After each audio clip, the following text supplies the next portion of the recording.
Bonjour le phare et bienvenue pour notre mini-culte en ligne ce matin. Alors ce matin, j'aimerais vous partager un petit verset. Il s'agit du psaume 71, verset 3.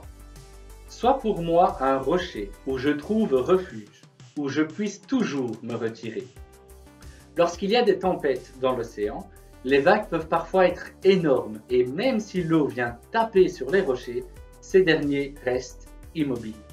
Dieu est pour nous un rocher stable sur lequel nous pouvons prendre appui.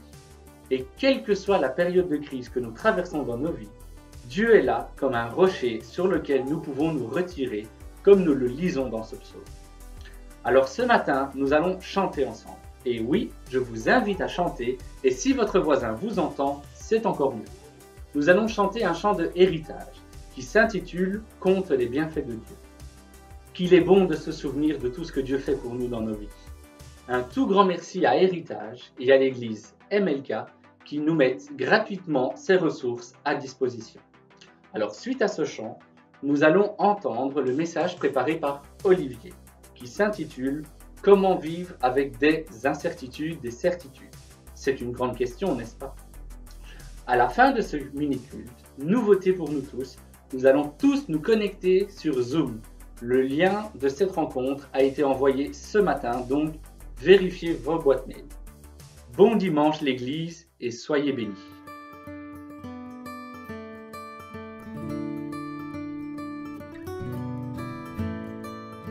Quand le vol de la tempête vient assombrir ton ciel bleu, au lieu de baisser la tête, compte les bienfaits de Dieu.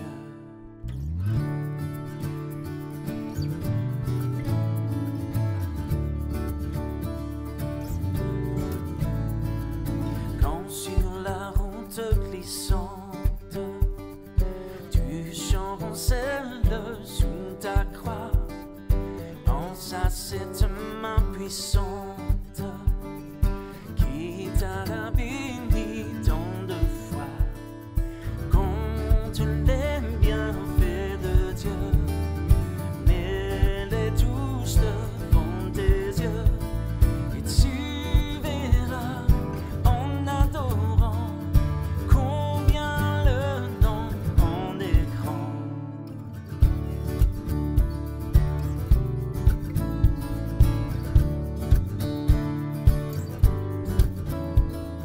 Si tu perds dans le voyage plus d'un cher et tout trésor, pense au divin héritage qui là-haut te reste encore.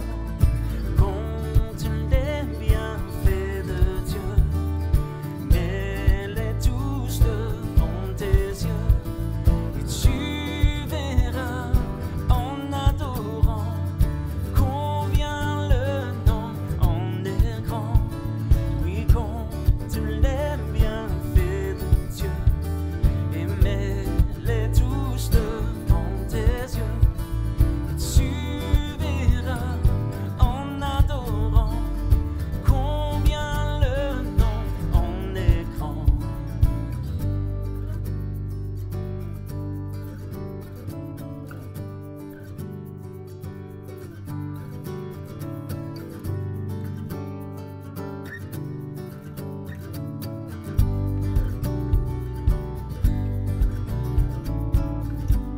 Compte ses bienfaits,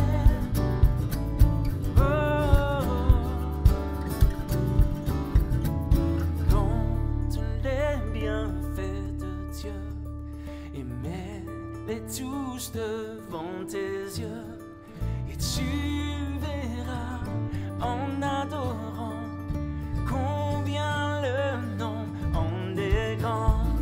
Oui, compte les bienfaits de Dieu et mets-les tous devant tes yeux, et tu verras en adorant combien le nom en est grand. Oh oui, tu verras en adorant combien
Bonjour le phare, bonjour à vous tous qui êtes avec nous ce matin, que le Seigneur vous bénisse. J'ai une petite question à nous poser à tous. Est-ce que vous êtes d'accord avec moi pour dire qu'on vit dans un climat rempli d'incertitudes au milieu de ce Covid maintenant que nous vivons depuis presque une année? Climat d'incertitude et beaucoup de choses circulent sur les réseaux sociaux, sur nos mails, des réflexions par rapport à l'avenir, que sera 2021, et puis toute une série de réflexions aussi remplies, on va dire, de réflexions eschatologiques, des choses sur les temps de la fin. Le vaccin, faut-il le faire? Le vaccin est-il un des signes? Des 666, des vidéos alarmistes, complotistes, des dangers réels qui vont dans tous les sens, des fausses prédictions, et les élections américaines ont amplifié tout cela. Est-ce que vous avez aussi, vous aussi, vu circuler ou reçu, en tout cas dans l'équipe pastorale, on a eu écho, on a entendu, on a vu quantité de choses qui circulent, et on s'est dit, mais c'est assez impressionnant. Il y a vraiment tout et son contraire qui est là. Voilà, on entend aussi les grands films Hold Up, on parle du grand reset, on parle de personnes qui ont des révélations nouvelles par rapport au message, un message qu'ils doivent donner de la part de Jésus-Christ à l'Église, et qui disent aux gens, achetez des choses, trouvez une cachette, attention, le chiffre de la bête. On entend aussi des témoignages de frères et sœurs, comme cette église, la Porte Ouverte en Alsace, dont il y a eu un interview, le Grand Oral maintenant, que je vous invite à regarder, d'ailleurs très intéressant, où le pasteur est sur le grill par rapport à tout ce qu'ils ont vécu. Et une des grandes leçons, c'est que les médias n'avaient pas pris le temps de bien vérifier toutes les informations avant de balancer toute une série de choses. Et puis après, il faut récupérer les morceaux. C'est le monde dans lequel nous vivons. Ça circule, ça va très vite. Notre monde change très vite. C'est évident, on peut avoir le sentiment que des choses se préparent. J'ai ce sentiment aussi. Alors, quand on est chrétien, on a des points de repère, la gouvernance mondiale, ce sont des mots qu'on entend maintenant aussi à l'actualité, à l'ONU, ailleurs. Donc, voilà, notre Église, nos églises, grande question, quand pourrons-nous nous revoir? Parce que l'Église est quand même... son but premier, c'est quand même de pouvoir se rassembler, se réunir, et nous ne pouvons pas le faire maintenant, ou en tout cas pas comme nous souhaiterions le faire. Ça représente des souffrances, des incompréhensions. Merci Yves et Pascal pour les 2 derniers messages que nous avons entendus, qui nous parlent justement du thème de la souffrance, des moments difficiles, d'être honnête avec Dieu, de pouvoir répondre à ces questions essentielles, existentielles que nous pouvons avoir. Comment vivre dans ce climat d'incertitude? Est-il possible de développer des certitudes dans ce temps d'incertitude? Mon espoir, mon désir ce matin, c'est de pouvoir nous encourager à, en tout cas, développer, avoir une base stable, doctrinale, théologique, par rapport à l'eschatologie, par rapport au temps de la fin. C'est important. Nous ne sommes pas les premiers, ça fait 2000 ans que des chrétiens se posent des questions. Et les disciples ont été les premiers. Les disciples ont posé la question à Jésus, lorsque Jésus allait s'entretenir avec eux sur les temps de la fin, l'eschatologie, les derniers temps. Ils avaient cette question, il dit « dis-nous quand ». Ils étaient stressés de vouloir savoir, d'avoir les détails. Et nous aussi, peut-être ce stress circule maintenant, il est amplifié dans ces moments. Quand sera la fin des souffrances? Comment est-ce que ce royaume éternel va venir? Quand? Et Jésus va répondre à ces incertitudes. Et Jésus, en fait, va corriger la perspective des disciples. Il va les inviter à adopter un autre regard, un regard plus large. Alors, on trouve ces paroles de Jésus, ces 2 chapitres, presque une centaine de versets dans la fin de l'évangile de Matthieu, les chapitres 24 et 25. Ça forme un tout. C'est le dernier discours de Jésus avant son départ.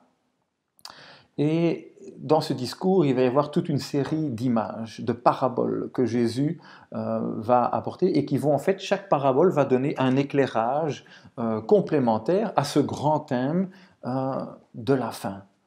Beaucoup de choses. Je vous invite à relire ces textes qui sont percutants, dans lesquels Jésus donne beaucoup de détails. Et Jésus va vraiment défier ses auditeurs, ceux qui l'écoutent à ce moment-là.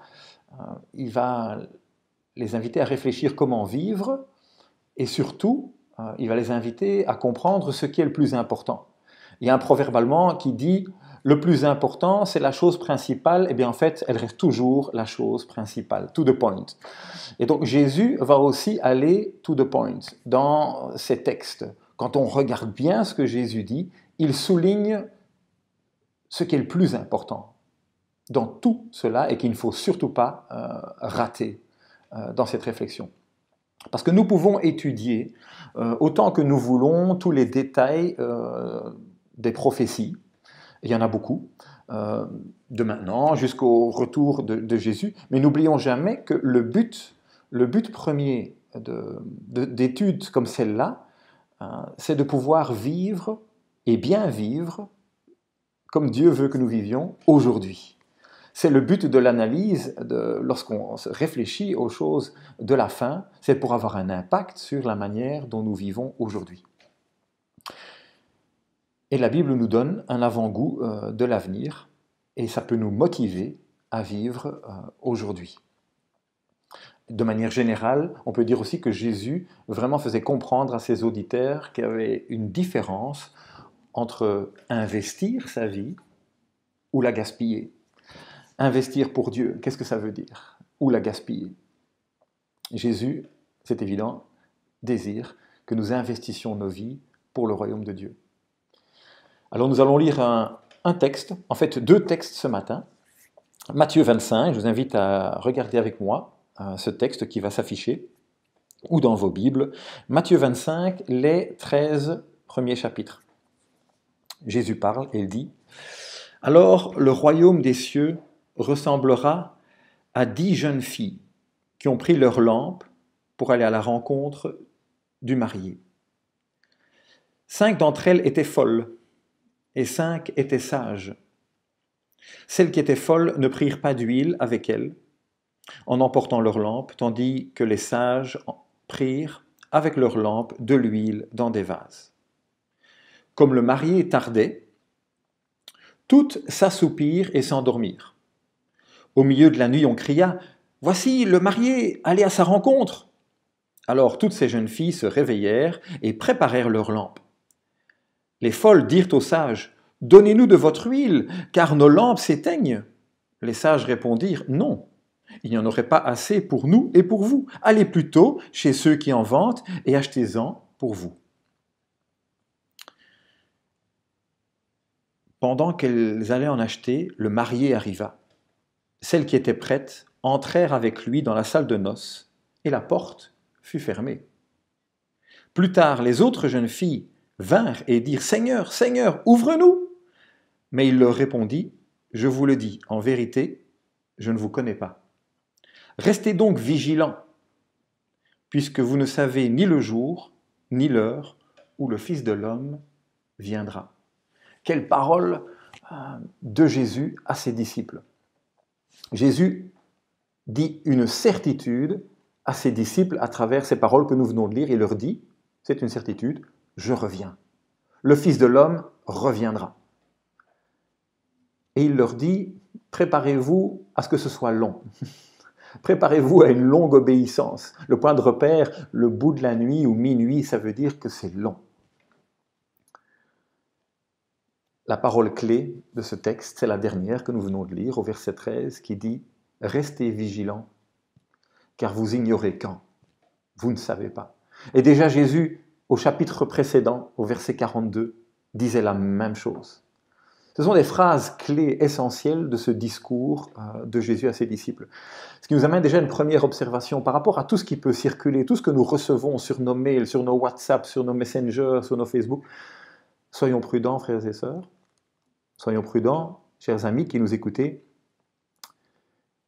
Quiconque prétend savoir avec précision quand Jésus reviendra doit automatiquement être rejeté comme étant dans l'erreur. Certains ont déjà prétendu avoir un éclairage nouveau sur les prophéties bibliques et de nombreuses personnes se sont malheureusement laissées séduire par ces prédictions. Et ça circule beaucoup de nos jours. On peut en déduire que ces gens désobéissent à l'Écriture, à ce qui est écrit. Soyons sur nos gardes. Jésus utilise l'illustration du mariage. Le mariage qui caractérise cette relation entre Dieu et son peuple, entre Jésus et l'Église. L'Église est cette épouse qui se prépare pour ce festin des noces qui va précéder la vie éternelle. 10 jeunes femmes, une procession de mariage, alors un petit peu une procession au flambeau. C'était une coutume au Moyen-Orient de célébrer les débuts des noces, les débuts des mariages, le soir. On allait chercher la mariée qui se rendait jusque chez à la maison du marié. Et donc il y avait une procession. Qui avait lieu. Et on observe que toutes les 10 se sont endormies. Et ce n'est pas là le souci, en fait, qu'elles se sont endormies. Jésus sait que le délai est long, que les temps sont longs. Mais le point de la parabole, le point d'illustration que Jésus souligne ici, c'est que seulement 5 s'étaient préparés. Se préparer, c'est un autre mot-clé de cette parabole pour nous aider à la comprendre, parce que c'est de cela qu'il s'agit. Celles qui se sont préparées et celles qui n'étaient pas préparées. Donc d'un côté, il y avait une anticipation, on attendait, on s'était préparé avec intention. Mais quand on voit que les femmes folles qui ne s'étaient pas préparées dans notre histoire, que le marié leur dit plus tard, et c'est effrayant, « Je ne vous connais pas. Je ne vous connais pas. » Waouh, c'est dur, c'est tranchant. Ça représente quelque part toute personne qui manque de respect par rapport au marié, qui ne s'est pas préparé alors que c'est normal de se préparer pour aller à sa rencontre. Les personnes le savent, mais ne le font pas. Et c'est ça le point de la parabole de Jésus. Une invitation peut-être à ne pas remettre à plus tard nos décisions, nos actions spirituelles profondes, de ce que signifie cette relation que nous pouvons avoir avec le marié.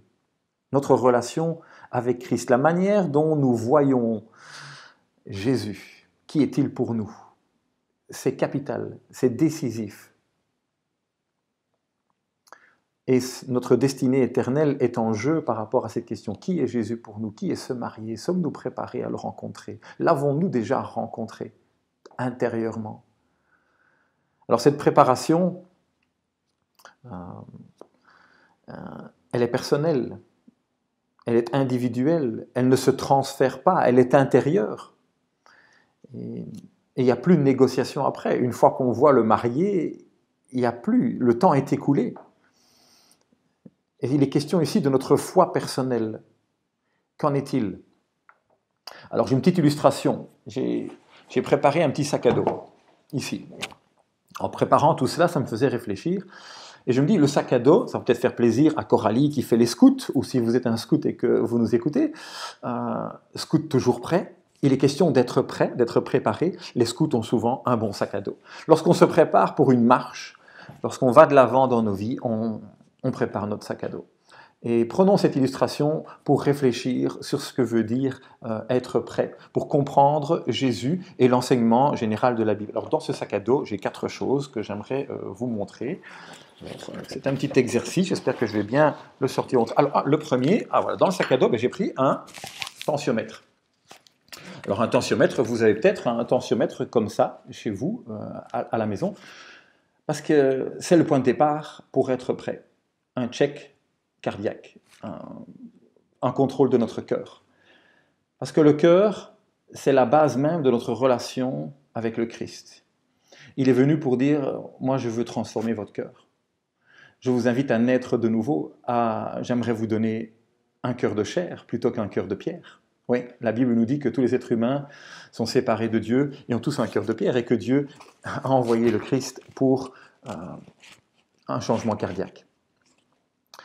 Est-ce que tu as fait un check dans ton cœur? Est-ce que tu as donné ton cœur à Dieu? Est-ce que tu as baissé les armes? Est-ce que tu as capitulé? Est-ce que tu as reconnu que tu ne pouvais rien faire et que seul Jésus est celui qui peut transformer ta vie et qui te réconcilie avec Dieu? Car sans cela, impossible d'être là le jour des noces, impossible. C'est cela, et cela montre aussi cette lampe allumée qui témoigne de la présence de l'Esprit dans la vie d'une personne. Parce que Dieu dit, le jour où tu m'ouvres la porte et tu m'accueilles dans ton cœur, je viens, et mon esprit vient habiter en toi. Et cet esprit crie, Abba, Père. Cette relation, c'est une autre image, cette relation que nous avons avec Dieu comme notre Père. C'est la base. Et je dirais c'est le plus important dans notre sac à dos parce que c'est le point de départ. C'est ce contrôle cardiaque. As-tu fait cela? C'est ma question. Alors, la deuxième chose, alors où est-il dans mon sac? Il faut que j'aille chercher. Voilà. Une jolie lampe de poche. Elle fonctionne. Cette lampe de poche, Dieu nous dit que sa parole est une lampe à nos pieds. Ta parole est une lampe à mes pieds, une lumière sur notre sentier. C'est vouloir avoir une vie qui se dirige selon ce qui est écrit dans la Bible. Être prêt, c'est être conscient que ce que la Bible dit est vrai.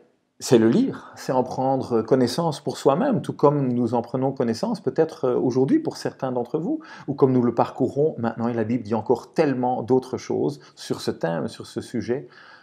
Et nous avons besoin de connaître cela, parce que Dieu nous l'a donné pour que nous sachions, pour que nous puissions être prêts, comprendre le cœur de Dieu, comprendre les temps de la fin, comprendre les choses essentielles pour notre vie. Ne passons pas à côté. Alors, le tensiomètre, la lampe de poche. Alors, merci Georges. Merci Georges, on prie pour toi Georges, dans ces moments plus difficiles pour toi maintenant. Merci d'avoir prêté cette jolie paire de jumelles qui nous permet de voir plus loin. Ah, qu'il est beau le cadre là derrière, pouvoir voir. On pourrait presque regarder derrière moi ici, le phare qui est là, regarder au loin. Regardez au loin, parce que quand on parle des temps de la fin, on parle de voir ce que Dieu prépare. Et oui, effectivement, dans nos vies, nous voulons aussi avoir cette perspective à la lumière de la parole de Dieu, d'être aux aguets, de regarder plus loin, de regarder notre monde, ce qui se passe maintenant, avec un regard filtré par ce que nous lisons dans la Bible et qui nous permet d'être alertes, de pouvoir être sensibles. Alors, comme on l'a dit tout à l'heure, il y a tout et son contraire qui circulent sur la toile. La parole de Dieu sera ce filtre qui nous permettra de pouvoir ne pas être emporté à tout vent de doctrine, être stable, mais quand même, regarder plus loin. Nous allons parler de cela encore un petit peu après. Alors le dernier élément de mon sac, celui-là je l'aime beaucoup, c'est ma manière à moi de me dire je suis prêt. Cette casquette, alors j'aurais pu prendre autre chose que veut dire, ça symbolise, je dirais, l'action.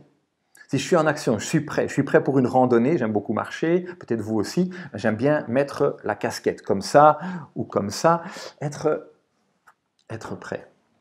Être prêt, ok, focus, on avance, être dans l'action, être dans le moment maintenant, parce qu'il est question de cela aussi. Être prêt, c'est comprendre ces choses, être réconcilié avec Dieu, comprendre ce que Dieu dit sur son retour, être alerte, regarder et agir, être présent dans le moment maintenant. On en parlera après. L'apôtre Paul va commenter ce que Jésus nous a dit. On va parcourir ce texte dans un instant ensemble.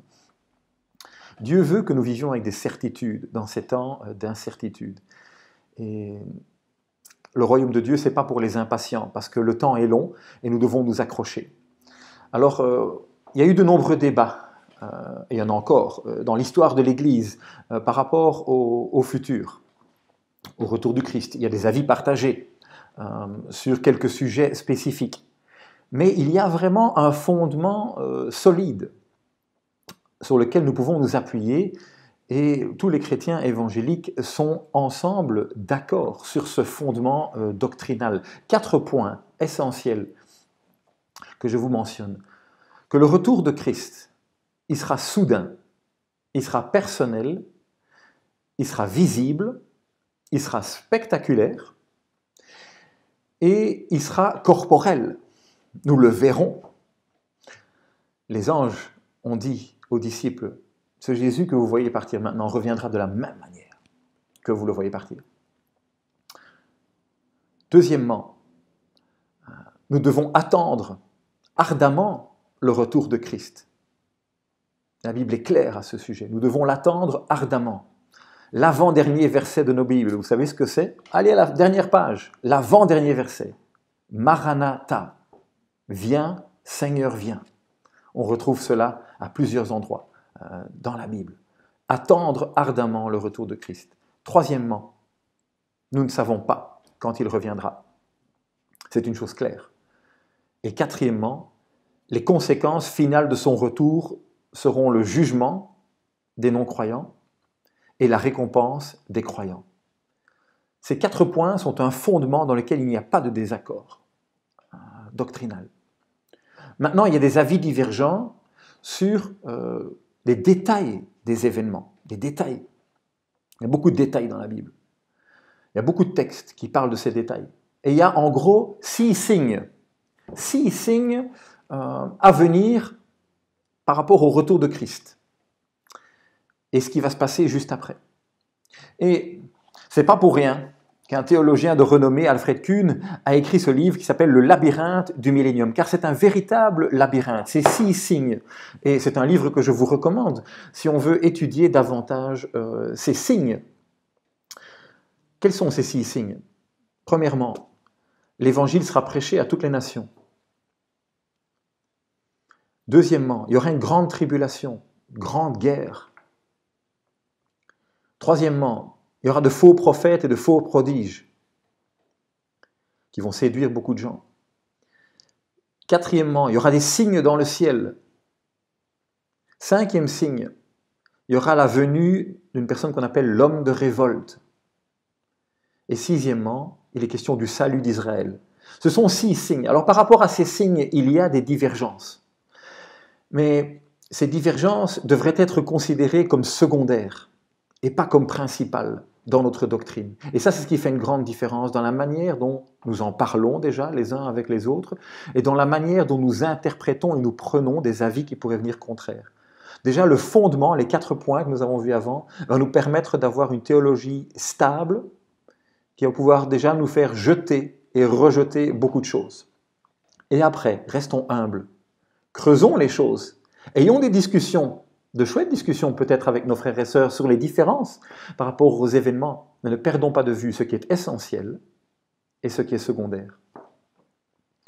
D'autres chrétiens avant nous ont cru que ça y était, que c'était déjà le retour de Christ. Et il n'a pas fallu longtemps, au 1er siècle déjà, avec Néron qui persécutait l'Église et toutes les persécutions qui ont suivi avant, ils ont cru déjà que c'était les temps de la fin. Plus récemment encore, on ne va pas balayer 20 siècles d'histoire de l'Église où on pourrait dire beaucoup de choses, mais Hitler, la Seconde Guerre mondiale, certains ont cru que ça y était, et ça n'y était pas encore. Nous ne savons pas laquelle des vagues successives sera la dernière. Et c'est une bonne chose, parce que Dieu ne veut pas que nous le sachions. Il est clair à ce sujet. Personne ne sait, il dit.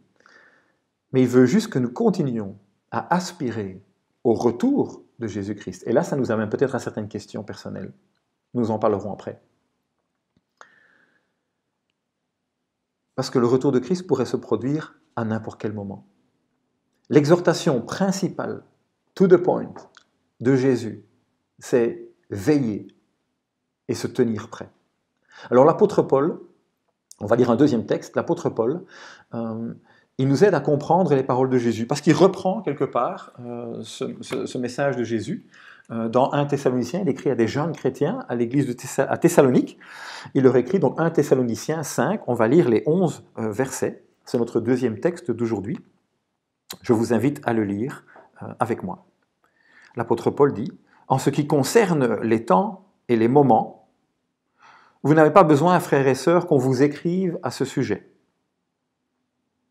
En effet, vous savez bien vous-même que le jour du Seigneur viendra comme un voleur dans la nuit. Quand les hommes diront paix et sécurité, alors une ruine soudaine fondra sur eux. Comme les douleurs de la femme enceinte, ils n'y échapperont pas. Mais vous, frères et sœurs, vous n'êtes pas dans les ténèbres, pour que ce jour vous surprenne comme un voleur. Vous êtes tous des enfants de lumière et des enfants du jour. Nous ne sommes pas de la nuit, ni des ténèbres. Ne dormons donc pas, comme les autres, mais veillons et soyons sobres. En effet, ceux qui dorment, dorment la nuit, ceux qui s'enivrent, s'enivrent la nuit. Mais nous, qui sommes du jour, soyons sobres, enfilons la cuirasse de la foi et de l'amour, et ayons pour casque l'espérance du salut. En effet, Dieu ne nous a pas destinés à la colère, mais à la possession du salut par notre Seigneur Jésus-Christ qui est mort pour nous, afin que soit que nous veillions, soit que nous dormions, nous vivions ensemble avec lui. C'est pourquoi encouragez-vous les uns les autres et édifiez-vous mutuellement comme vous le faites déjà. Amen. L'apôtre Paul leur dit, vous savez ces choses. Ces chrétiens n'étaient pas ignorants, ils savaient. Le retour de Jésus, nous dit Paul, est un secret bien gardé de Dieu. Personne ne sait quand, ce sera une grande surprise pour beaucoup de gens. L'image qui est prise, c'est l'image d'un voleur, comme un voleur dans la nuit. Chers amis, un voleur ne va jamais nous donner un coup de téléphone pour nous prévenir de son passage. Le retour du Seigneur sera soudain, lorsque tout le monde pensera que tout va bien. Il arrivera partout et prendra tout le monde en surprise. Il n'y aura pas d'échappatoire, comme les douleurs de l'accouchement. C'est la deuxième image qui est prise dans ce texte ici. Mais pour les chrétiens, pas de peur, aucune crainte. Le retour du Seigneur et son œuvre à la croix est une motivation grande qui nous encourage à vouloir lui obéir et le suivre. Est-ce que vous êtes d'accord avec ça? Vous pouvez dire Amen, vous pouvez écrire dans les commentaires, vous pouvez liker juste à ce moment, manifester que vous êtes d'accord sur les réseaux si vous êtes dessus. Cette certitude de la promesse du retour de Christ doit influencer grandement notre façon de vivre dans cette attente, dans ce monde rempli d'incertitudes. L'apôtre Paul dit, vous n'êtes pas dans les ténèbres, vous êtes des enfants de la lumière. Et les enfants ont les traces de caractère de leur père, de leurs parents, enfants de lumière. La vie du chrétien est différente. Elle devrait l'être. Il est à l'abri de la colère de Dieu, du jugement de Dieu. Il a les yeux fixés sur l'avenir, la vie éternelle que Dieu prépare. Et ça fait une différence dans sa vie. Il est en mode veille, il n'est pas endormi, il est en mode veille. Il est alerte, il est sobre, il est en self-control. Il mène une vie juste, une vie équilibrée par la grâce de Dieu. Peut-être nous avons tendance à nous endormir. Spirituellement parlant. Faisons attention, ne vivons pas une grâce bon marché. Si nous endormons au volant, que faisons-nous? On ouvre la fenêtre, on met la musique plus fort, on fait une pause au prochain arrêt possible. Si nous sentons que nous sommes endormis spirituellement, ouvrons la fenêtre, mettons la radio plus fort, faisons une pause. C'est une image qui nous dit, mais faisons quelque chose. C'est dangereux de s'endormir au volant. Nous sommes appelés à vivre équipés. L'apôtre Paul nous invite, c'est un thème qu'il a développé aussi dans une autre lettre, à revêtir un équipement, une armure. Un équipement, c'est là pour te protéger, pour te soutenir dans la marche. Et trois choses de l'équipement, la foi, l'espérance et l'amour. La foi, l'amour et l'espérance du salut. L'espérance d'avoir été sauvé. C'est notre protection que Dieu nous donne. J'étais très touché récemment d'entendre le témoignage d'un frère dans le ministère. Il est missionnaire ici en Belgique, et son papa aussi était missionnaire, directeur d'un institut biblique. Sa maman vient de décéder il n'y a pas longtemps. Elle était aussi une femme de Dieu, une enseignante. Toute la famille était là au cimetière, ensemble. Et le papa, qui était là, entouré de toute la famille, dans sa chaise roulante, qui ne disait pas grand-chose, lorsque la personne qui présidait ce moment, devant le cercueil, a dit « Est-ce que quelqu'un veut ajouter quelque chose ?» Il a dit, d'une voix haute et forte, « Nous sommes une armée victorieuse !» J'étais très touché d'entendre ça par moi, ce frère qui partageait ce que son papa a dit. « Nous sommes une armée victorieuse et nous savons où elle est. Et nous savons que nous irons la rejoindre. » Amen. Si vous êtes d'accord avec ça, dites-le, likez, dites Amen, Seigneur. Nous sommes une armée victorieuse. Merci pour l'espérance du salut, Seigneur. Merci parce que nous savons où nous allons. Parce qu'on a fait le point avec le tensiomètre dans notre cœur. Et nous avons ce casque de l'espérance du salut. Mais nous ne vivons pas une grâce à bon marché. Nous sommes conséquents et nous nous engageons avec Dieu dans ce monde. Nous sommes impliqués, l'apôtre Paul dit, nous sommes la lumière dans les ténèbres. La lumière s'implique, elle joue son rôle, elle est allumée dans les ténèbres, elle n'est pas démissionnaire. Certains avaient tendance à dire, non, non, arrêtez de vous impliquer maintenant parce qu'on se prépare pour le retour du Seigneur, il faut abandonner ce monde. C'est une erreur, ce n'est pas ça qu'enseigne le Seigneur, au contraire.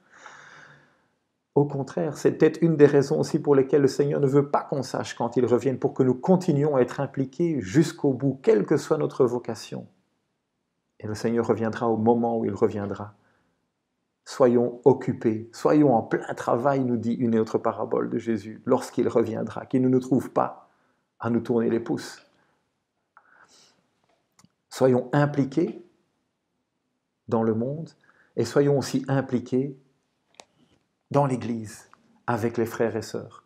Ce passage de Paul se clôture, et nous arrivons à la fin de notre temps ce matin aussi. Il disait « Encouragez-vous les uns les autres et édifiez-vous mutuellement ». Il est question de s'encourager, de se construire, d'investir les uns dans les autres pour nous faire du bien, parce qu'on en a besoin. Quand on vit avec Dieu dans un monde d'incertitude, avec nos certitudes fortes, comme une ancre de notre âme, nous avons besoin aussi d'encouragement. Nous avons besoin d'être édifiés, que des personnes viennent investir dans nos vies. Et ça, frères et sœurs, nous devons tous le faire, les uns pour les autres. Ce n'est pas réservé à une élite. Nous ne devons pas être juste dans l'attente que quelqu'un vienne vers nous. C'est ta responsabilité, c'est la mienne, d'encourager les frères et sœurs et d'édifier les frères et sœurs. Chacun d'entre nous, sans exception. C'est ce que Dieu nous demande. Alors nous terminons. Une réflexion comme celle-là, comment vivre avec des incertitudes, comment vivre avec des certitudes. Cette réflexion eschatologique, ce partage biblique maintenant nous amène à quelques questions pertinentes. Est-ce que nous attendons vraiment, avec impatience, le retour de Christ? Ou est-ce que nous avons plutôt tendance à être absorbés par les choses de cette vie? Parce que cette question, je pense qu'elle va être un indicateur sur notre condition spirituelle. Frères et sœurs, moi aussi, je pose cette question devant moi maintenant, devant le Seigneur, humblement, parce qu'elle révèle ma condition spirituelle et la tienne. Posons-nous cette question. Est-ce que vraiment j'attends avec impatience le retour de Christ? Ça nous permet aussi de nous assurer que nous avons un regard correct sur notre monde, tel que Dieu le voit. Un monde qui est esclave du péché, qui est en révolte contre Dieu et qui est sous la coupe du diable. Mais il y a une bonne nouvelle, c'est que Dieu est venu pour qu'on soit réconcilié avec lui. Et notre rôle, notre but, c'est d'annoncer cette bonne nouvelle le plus possible. Un des signes de la fin des temps, de la fin, c'est que la bonne nouvelle aura été prêchée à toutes les nations, partout. Deuxième question, si nous n'aspirons pas ardemment au retour de Christ, peut-être quelles sont les causes? Une question qui va avec la première. Quelles sont les causes? Pourquoi est-ce que je ne désire pas cela? Posons-nous cette question. Dernière question. serions-nous prêts si Jésus devait revenir aujourd'hui? Serions-nous prêts si Jésus devait revenir aujourd'hui? Si nous savions qu'il devait revenir dans les 24 heures, est-ce qu'il y a des situations ou des relations que nous voudrions remettre en ordre avant son retour? Réfléchissons à cela. C'est pertinent. Alors, avant de prier ensemble, en préparant ce message, le Seigneur me rappelle un petit souvenir personnel. Peut-être que vous connaissez ce chant. Moi, quand j'ai fait les camps cadets, depuis l'âge de 7 ans, entre 7 et 12 ans, les camps cadets au camp de Limoges, et il y avait les feux de camp. À chaque camp, il y avait un feu, à l'extérieur ou dans la cheminée. Et à chaque camp, chaque soir, chaque samedi soir, on chantait un chant qui s'appelle « Le soleil descend ». Le soleil descend sur un ciel de sang, les montagnes bleues, les nuages blancs, un beau chant. Et puis il dit, peut-être il viendra cette nuit. Qui sait? Il viendra nous chercher. Ça m'a marqué ce chant depuis mon enfance. Et en préparant tout ça maintenant, le Seigneur m'a rappelé ce chant. Et j'ai l'impression qu'il va me suivre pour cette prochaine saison de ma vie maintenant, peut-être tous les jours, pendant la journée ou le soir, pour y repenser. C'est ma prière au Seigneur. L'occasion de faire le point avec le Seigneur sur ma journée, sur le temps, et de garder bien au chaud mon désir d'attendre le retour du Seigneur. Je vous invite à la prière. Seigneur, nos cœurs sont peut-être remués ce matin de par ce que nous entendons de ta parole, que nous réentendons de ta parole, ou que nous découvrons. Seigneur, merci parce que tu nous as dit ces choses. Merci parce que tu nous dis la vérité, ta parole est la vérité. Merci parce que tu nous aides à comprendre ta parole. Et ton message est clair. Seigneur, tu veux que nous soyons prêts, que nous désirions ton retour. Seigneur, qu'il en soit ainsi dans nos vies. Seigneur, tu as parlé peut-être à la porte du cœur de l'un ou l'autre aujourd'hui, peut-être pour une remise en question, peut-être parce qu'il y avait une tendance à l'assoupissement, ou peut-être pour un premier réveil à une réconciliation avec toi, Seigneur, pour l'éternité. Seigneur, amène-nous dans nos vies, là où tu veux, aujourd'hui, maintenant, afin que nous soyons chacun prêts pour ton retour. Et Seigneur, que nous soyons aussi engagés dans ce monde, que nous soyons cette lumière dans les ténèbres qui brille pour toi, en fonction de tout ce que tu nous as donné à chacun. Qu'il en soit ainsi, Seigneur, dans le nom de Jésus. Amen. Merci Olivier pour ce message. Alors, l'Église, quelques annonces maintenant. C'est la semaine des rencontres sur Zoom pour les différents groupes de maison. Merci Seigneur pour la technologie qui nous permet de rester connectés les uns avec les autres. Alors, les personnes qui ont commandé des gaufres et des truffes pour soutenir le voyage au Togo sont attendues au puits à Nivelles ce samedi entre 10h et midi afin de réceptionner leurs commandes. Attention, cette semaine, Nathalie doit récupérer les cartes de vœux avant le 6 décembre. Donc, prenez contact avec Nathalie pour lui remettre les cartes que vous avez écrites. Un tout grand merci pour votre participation à ce projet. Courant de cette semaine, nous avons tous reçu un mail demandant notre participation pour le culte de Noël. Donc, si vous avez l'intention de faire une capsule vidéo, il est impératif qu'elle soit envoyée avant le 2 décembre. Et maintenant, on se voit tous sur Zoom. Bon dimanche et bonne semaine l'Église. Que Dieu vous bénisse.